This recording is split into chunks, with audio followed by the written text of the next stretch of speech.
advocates say is contributing to California's home insurance crisis. We are not in a situation where the insurance industry is just going bankrupt in California. There's more going on here. Tune into our community roundtable as we discuss how nonprofits make a real difference. Well, there are a lot of loopholes and a lot of something that some people can't get help doing things. Plus, we spotlight the Animal Friends of the Valley's new spay and neuter clinic, this and so much more. Join Spirit of Innovation co-host, executive producer Diane Strand and director Scott Strand. Scott and Diane are the co-founders of the nonprofit JDS Creative Academy, co-owners of award-winning JDS Video and Media Productions Incorporated, JDS Actors Studio, and the co-authors of the best-selling book, Show Business, Breaking into the Industry as an Actor. Stay with us as the Spirit of Innovation Arts Across America team bring you impactful and innovative community news and information. Spirit of Innovation Arts Across America starts now.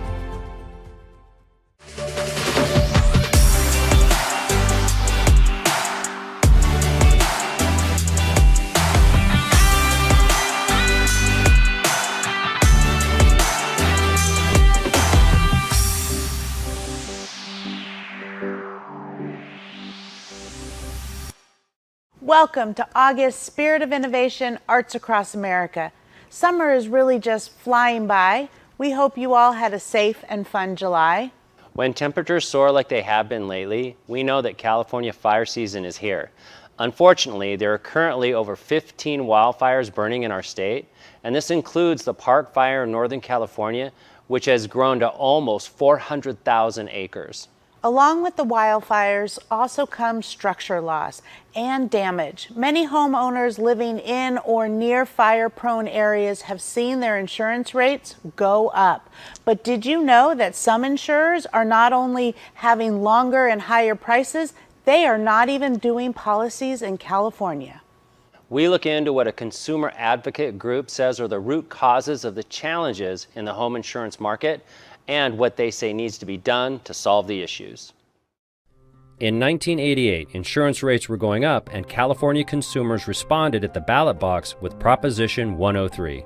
It made the insurance commissioner an elected position, and contrary to what used to happen, insurance companies now have to come to the Department of Insurance, open their books, justify rate increases they want. Another Prop 103 provision states that outsiders can challenge the proposed insurance rates. So it created the public intervener process, which allows any consumer organization or individual consumer to participate in insurance company oversight. Now, 3 decades later, as wildfires and other natural disasters rip through the state, the home insurance market is in crisis. 7 major home insurance providers have paused or limited selling policies, with smaller companies doing the same. Some are leaving the state altogether. Consumer Watchdog, the organization that helped write Prop 103, says the reasons for this turmoil are due to multiple factors. There is a statewide problem that insurance companies have been facing that has to do with inflation and increasing costs that are legitimate. They're paying more for labor. They're paying more for construction costs. We also saw insurance companies lose big on Wall Street, just like the rest of us. And when insurance companies lose money in investments, spend more on claims, they start restricting their sales. And it's really important to note the home insurance industry in California is more profitable than it is nationwide. The insurance company's favorite talking point is that 2 years of fires in California wiped out 20 years of profits. They don't take into account the billions of dollars the utilities repaid them after those wildfires. We are not in a situation where the insurance industry is just going bankrupt in California. There's more going on here. They want to leverage the opportunity of the climate crisis to get deregulation that they have been pushing for decades. Last September, Governor Gavin Newsom issued an executive order calling for swift action to stabilize the state's insurance marketplace. California Insurance Commissioner Ricardo Lara followed with a sustainable insurance strategy, but consumer advocates are wary. From where we're at right now is that the insurance commissioner's plan is not going to get Californians covered again. Insurance companies would be able to raise rates on day one, but their commitment to start selling in high-risk areas again wouldn't take effect for 2 years. Number two, the policies insurance companies are supposedly committing to sell can be bare bones, limited benefit policies. Thirdly, the commissioner has said insurance companies will have to sell at least 85% of their market share in the rest of the state in wildfire areas. But when you look at the text of the regulation, it says insurance companies can instead choose to increase sales in wildfire areas by 5%. Consumer advocates believe that real change needs to once again come from state legislation. What we need is for the legislature to step in and pass a law that says if you have hardened your home, cleared brush, met the state's Safer from Wildfire guidelines, then you are guaranteed coverage. With thousands of California homeowners requiring insurance coverage, it's clear these high-level conversations and workable solutions need to happen as soon as possible. If you're looking for insurance coverage in California, you can go to the California Department of Insurance to find insurers licensed to do business in the state. We have a link on our website for you to follow. August means that back to school time is right around the corner. We wanted to share some important need-to-know information that all parents should know going into this new academic year. In Temecula, Joseph Kromsky was ousted as the Temecula Valley Unified School District Board President following a recall election. Cell phones have also become a hot topic in schools. Recently, the Los Angeles Unified School District announced plans to implement a cell phone ban across all LAUSD schools. There is still no details on how the district plans to execute this ban. However, if successful, California could aim to make it a statewide ban. All California elementary schools are now required by state law to provide 30 minutes of recess to students every day. This means that teachers will no longer be allowed to revoke recess time as a punishment. Moving on to higher education, California is making attempts to help underserved and underrepresented students pursue careers in STEM. The state is spending millions of dollars on a new community college program. The program offers increased academic and counseling support services, as well as centers with computers, textbooks, and study areas. August is also an exciting month for us because we're celebrating our 10-year anniversary here at JDS Creative Academy. Reaching this milestone was not easy. Because of this, we wanted to highlight the importance of nonprofits in this month's Community Roundtable. Joining us is Beverly Webb, current president of Temecula Valley Women's Club, and Ivy Kirschberg, co-founder of A Place for All Pieces. Welcome everyone to the August Community Roundtable. This month we're talking about nonprofits, which of course is near and dear to our heart as we are celebrating our 10-year anniversary. We have some amazing nonprofits with us today. So I'm going to start with you, Ivy, and tell us a little bit about your nonprofit and what made you create it. So I'm Ivy Kirschberg. I am the co-founder of A Place for All Pieces. My husband and I, when we were first-time parents, our son was diagnosed in 2007 at 21 months. And trying to navigate through the system, finding resources was pretty hard. So we decided, why can't we form a nonprofit to help other families who are going through the same thing? And we've been strong ever since. 2013 was when we started. That's great.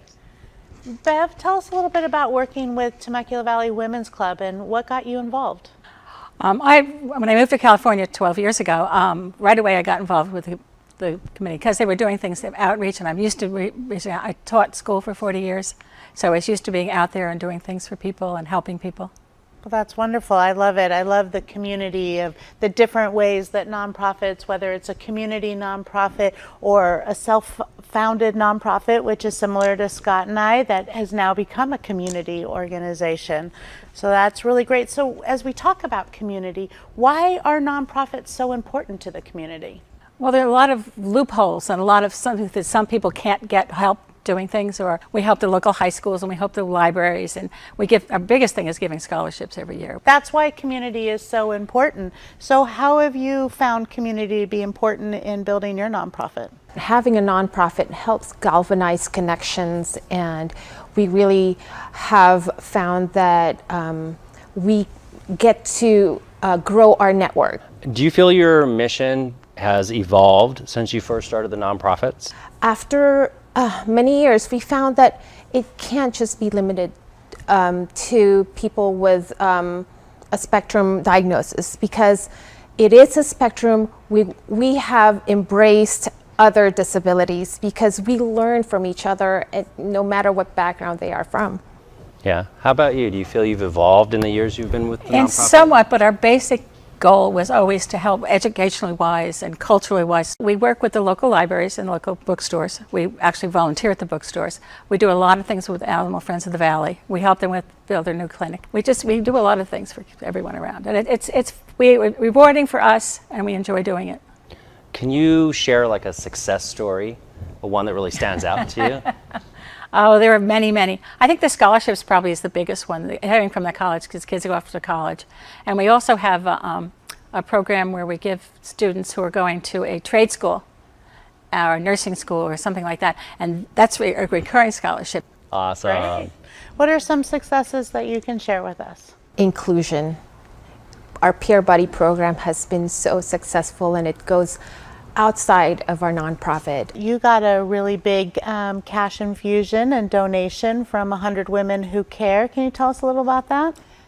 Definitely. 100 Women Who Care of Temecula Valley has been our biggest donor to date, and most of our funding comes from us and friends and families.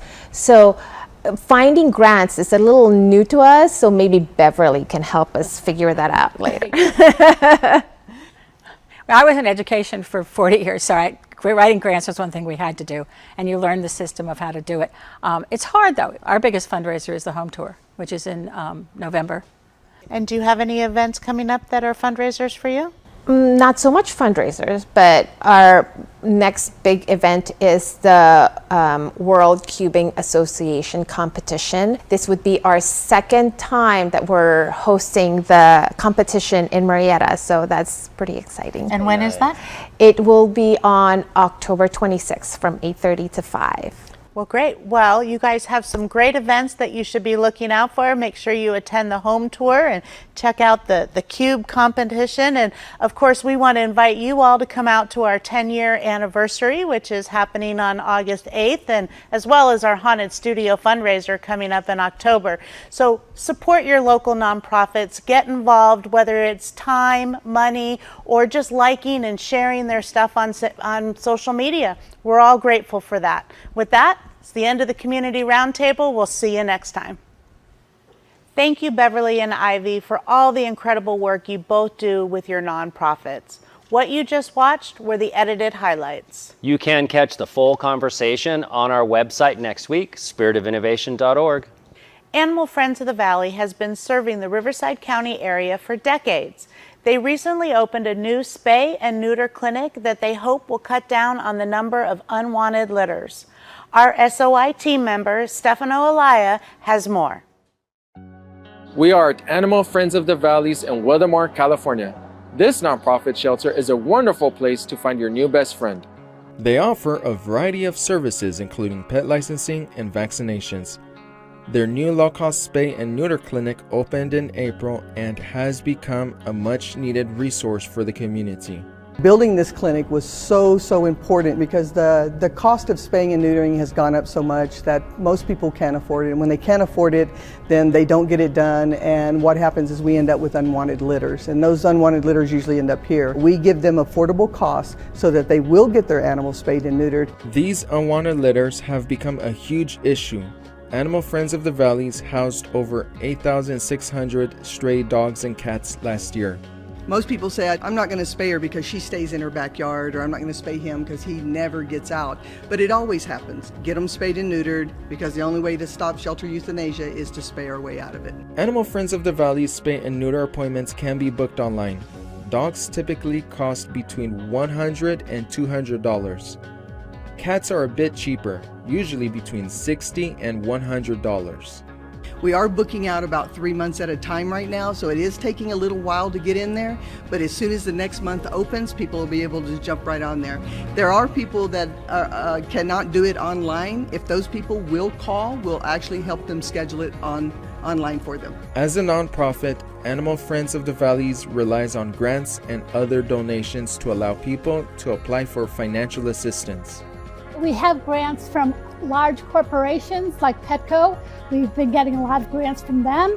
UC Davis for spay and neuters because they know the importance of spay and neutering the animals. In addition to adopting a pet, Animal Friends of the Valleys have many other ways for those in the community to get involved. We do 3 signature fundraising events throughout the year, which they can come and help or sponsor those events, which all money raised stays right here in your neighborhood shelter. And if you want to volunteer, we have volunteer dog walkers, and we have free programs every Wednesday. Adopting a pet from a shelter is a life-changing moment for both the animal and the owner. Currently, Animal Friends of the Valleys have 178 animals available and ready to find a permanent home. They need you as much as you need them. And by coming here, these shelter pets seem to appreciate the fact that they've got this home and they go out. And anybody that has adopted a shelter pet will tell you it's the best animal they've ever gotten. If you have never been to Animal Friends of the Valleys, I suggest you stop by and see all the good work they're doing. You might even find a new companion. Back to you, Diane and Scott. Stefano did a great job in assisting with the writing and the editing of that segment, and it was his idea to show the good work that they're doing there. We have a link to their spay and neuter clinic on our website. In this month's Food Corner, team member Aaron Porras meets a young restaurant owner who at 22 years old opened his own successful business. Take a look. Welcome to Food Corner. I'm Aaron Porras. Today we're at the Red Pine Cafe in Temecula. This place offers visitors a unique, craft your own experience full of healthy Asian inspired flavors. I really look forward to trying it out. I'm here with the owner of Red Pine Cafe, Derek Cuento. You opened this restaurant when you were 22. How does it feel to have your own business at such a young age? The first year, because we've been open for a year now, it was stressful. It went from a passion of cooking to more running a business. But after this time, it's awesome. I love it. I love people I work with, and it feels nice to be part of a community. Where did the inspiration to open your own restaurant come from? I started working different kinds of jobs, and eventually I started to realize that everything I'm being paid, that's really it. The more I want to grow, the more passions I would want for myself. With this, I feel more inspired every day. I noticed your menu has lots of Asian-infused flavors. What made you settle on this type of cuisine? Growing up in an Asian household, all I do is eat rice every day. Temecula doesn't really have that kind of demographic, so I went, hey, this is like the perfect opportunity for me to open this kind of business. I'm about to try some of the food. Anything in particular you recommend? So here, we cut our own beef and we marinate it like bulgogi style. I recommend doing beef and pork. It's like grilled pork belly, and then we also make our own house-made kimchi, which is also vegan. We do have like some like gluten-free sauces as well. So beef, pork, all the veggies, all the toppings if you like spice, and we do pickles and kimchi. So like, just get everything. So here I have the beef and pork bowl with a bunch of vegetables in there, including gochu sauce and seed mix. And I have some kimchi and pickles along with that. The gochu sauce really adds a bit of the flavor and spiciness to all of this. I really like how soft the pork is and the beef is cooked at the right amount, which adds to how extremely good this bowl is. The vegetables are very well cooked as well. And the bottom here is rice. It's very freshly made. The food was amazing. That's it for this Food Corner. Be sure to stop by Red Pine Cafe to try some of their delicious Asian-infused options. And tell them that you saw them on Spirit of Innovation, Arts Across America. If you have any restaurant recommendations, send us an email to spiritofinnovation@jdscreativeacademy.org. Now back to you in the studio. As always, Aaron did a great job with the writing, editing, and being talent for that segment. And I did get a chance to taste the food while we were there, and it is excellent. Now we turn it over to team members Tyler Perrone and Brian Wong with our Good to Know community information. They both did an excellent job helping write and edit this segment. Take it away. Here are Good to Know community happenings in August. Did you know there are 70 cooling centers in Riverside County? Cooling centers serve as a temporary escape for vulnerable populations, including seniors and individuals with disabilities. They are activated once the temperatures reaches 97 degrees or higher. Cooling centers may also offer snacks and refreshments. Here are some summer safety tips to keep in mind while also staying cool. The first tip is about water safety. Swimming classes are always available for both adults and children. CPR and first aid training are also helpful in the event of drowning. Also, when enjoying a fun day at the beach, boaters, inexperienced swimmers, and children should wear life jackets as a safety precaution. Metrolink has renewed its free Student Adventure Pass program through June 30th, 2025. The pass allows anyone with a valid student ID to travel via Metrolink for free. The Student Adventure Pass can be obtained through their mobile app or any Metrolink ticket machine. Are you a homeowner in need of house repairs? Riverside County's Home Enhancement Grant Program offers funds to assist low-income qualified families with exterior issues such as steps repair, missing windows, roofing, and more. Those eligible are encouraged to submit an application while funding is available. Now, in honor of August being Black Business Month, Spirit of Innovation Arts Across America shines the spotlight on the Hera Hub in Temecula. Hera Hub Temecula is a woman-owned, Black-owned business that serves as a calming workspace and business accelerator for fellow female entrepreneurs. We provide individuals with a place where they can actually come and work and actually be more productive than they are when they're working from home. In fact, our members indicate that that is the case, that they're sometimes 50% to 70% more productive, because at home there's a lot of distractions, and here is a much more peaceful, calm, spa-inspired space for them to work from. And I thought, wow, that would be a great idea to bring something like that to the Temecula area, especially given how many people there are that are commuting. Hera Hub offers a variety of services to its members and the public, further fostering a sense of community and connection. We have meeting rooms, we have conference rooms that are small, medium, and large, and then we also, our co-working space doubles as an event space. We have courses and trainings on everything you can possibly think of that a business owner would need in order to succeed. I'm a firm believer that success is not a solo sport. Though business at Hera Hub Temecula is booming, Wilkins faced her fair share of challenges getting it off the ground. I opened that space on March 2nd of 2020, 2 weeks before the statewide shutdown. Fortunately, I had some forethought prior to that occurring and had made sure that I set aside funds that would help me get me through a period of time. The unfortunate thing is that there were at least 40% of Black-owned businesses that actually shut their doors permanently during COVID, and so it really is quite the blessing that I'm actually still around. Other challenges that I have that I'm sure other business owners have as well, particularly those that are of African American descent, is just the startup funding. Being able to secure the startup funding in order to, have a business. As a Black-owned business owner herself, celebrating National Black Business Month is important for Wilkins.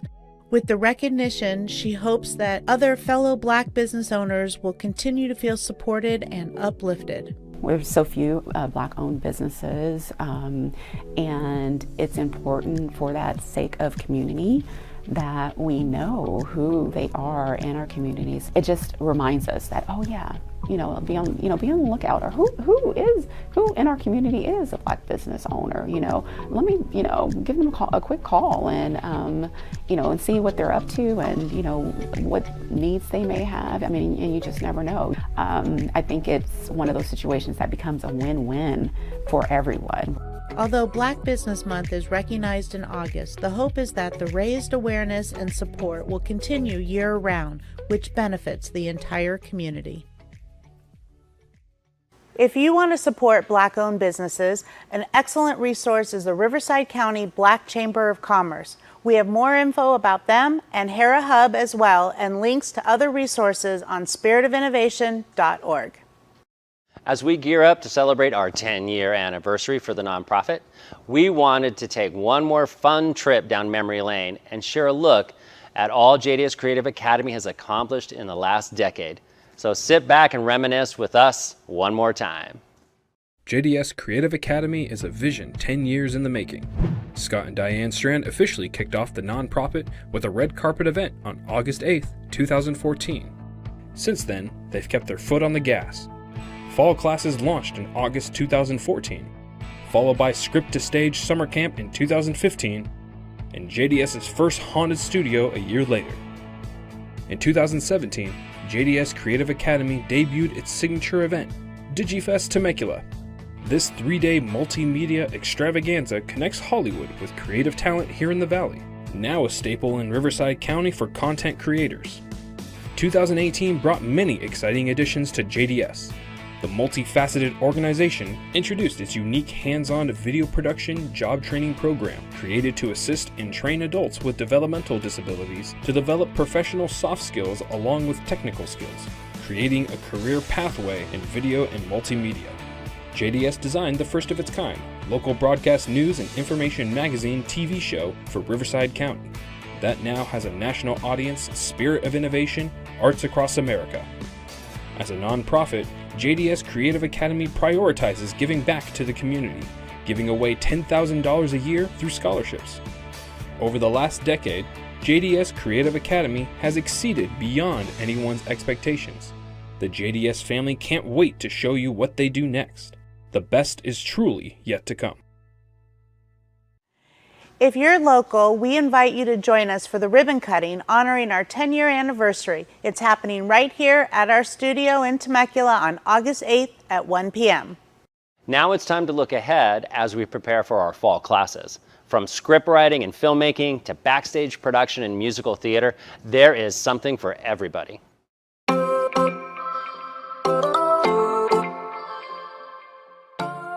Fall classes at JDS Creative Academy are right around the corner. Beginning on August 26th, creatives can dive right in.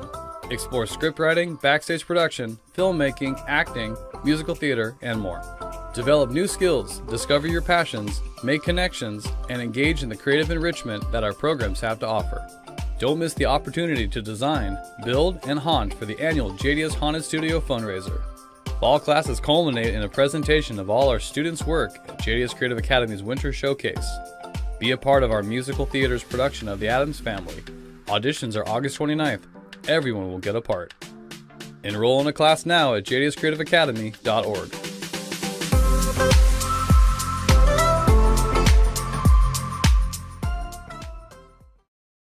Well, that's it for this episode. Thank you for joining us. Don't miss a new episode of Spirit of Innovation Arts Across America dropping in September. Make sure to follow us on social media so you don't miss the date. Check out our spiritofinnovation.org website for our current episodes, past episodes, and the individual segments. Find Spirit of Innovation on Rivco TV, Menifee, Murrieta, and Temecula local stations, YouTube, Facebook, and streaming on 150 platforms through Binge Network. In addition, find us on the Amazon Fire and Roku apps. Use the hashtag JDSFamily to keep up with everything that's happening here at JDS Studio and in Riverside County. Our SOI training crew has launched their new show with a new title and a new focus, so now it is SOI Stories. You can also catch them co-hosting the podcast SOI Talk and on radio station 102.5 The Vine 7 days a week with the JDS Creative Academy Community Spotlight. Well, that's a wrap. SOI out.